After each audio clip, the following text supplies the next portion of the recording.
My diesel is shaking at idle.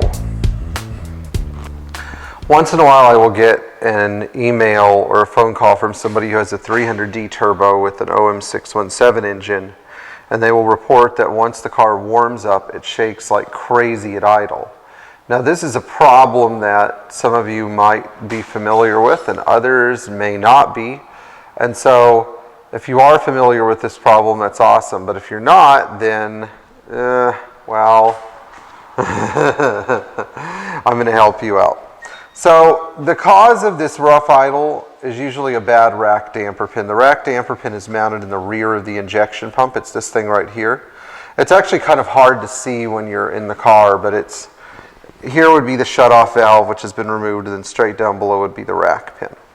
The rack pin is locked with a 14 millimeter nut, and once you undo the 14 millimeter nut, you can unscrew it. It's got a seal ring on it, and it's the seal ring actually you can usually reuse. Now, this rack pin costs $39.50 from Mercedes. It's not that expensive. It's very easy to install, and for some reason nobody seems to know that it exists, or when people don't, you know, some people know it exists, but then they just I don't know what happens. They think that they can adjust it. So first of all, if you have an old rack pin like this one, you can't adjust it. Second of all, there was never actually a revised part number for these. The plating just fades off after 20 or 30 years, and it's the same rack pin that you got in 1981, but what happens is they have a spring inside that becomes very sensitive, and when it heats up, it becomes soft and it causes shaking at idle because the pump rack starts to move just a little bit, causing it's really annoying. When you're putting your new rack pin in, I advise that you install it when the car is cold, but you adjust it when the car is hot. You want to adjust it in slowly while your engine is idling with the AC on until you have the smoothest idle. If you push it in too much, your idle might increase slightly.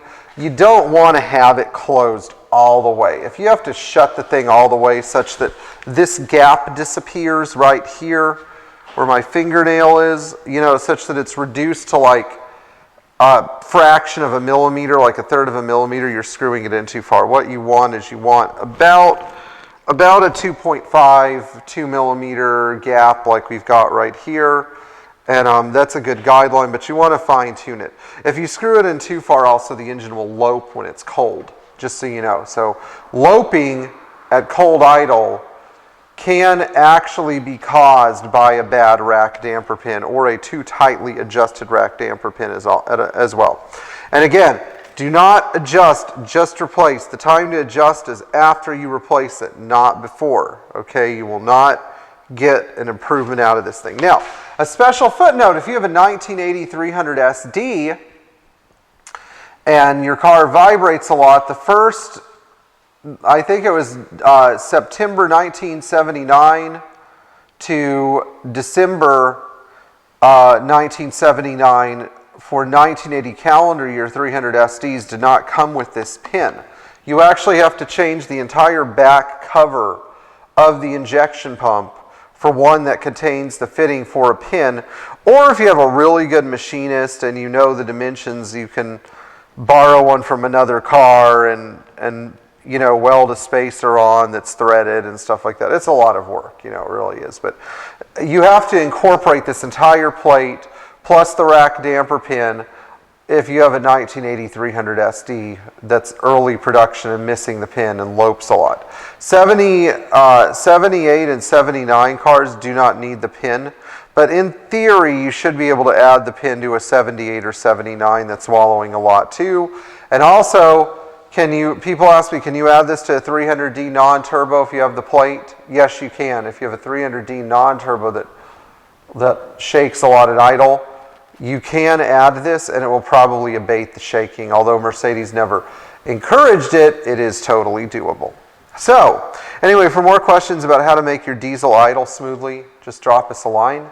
We'll be happy to help. And in the meantime, enjoy driving and maintaining your Mercedes Benz. Don't forget to like, share, and subscribe. And to all of our Patreon to all of our Patreon supporters, a big thank you. And if any of you want to join us in Patreon, we'll always be here to help you. Thank you for your consideration, and enjoy driving your Mercedes Benz.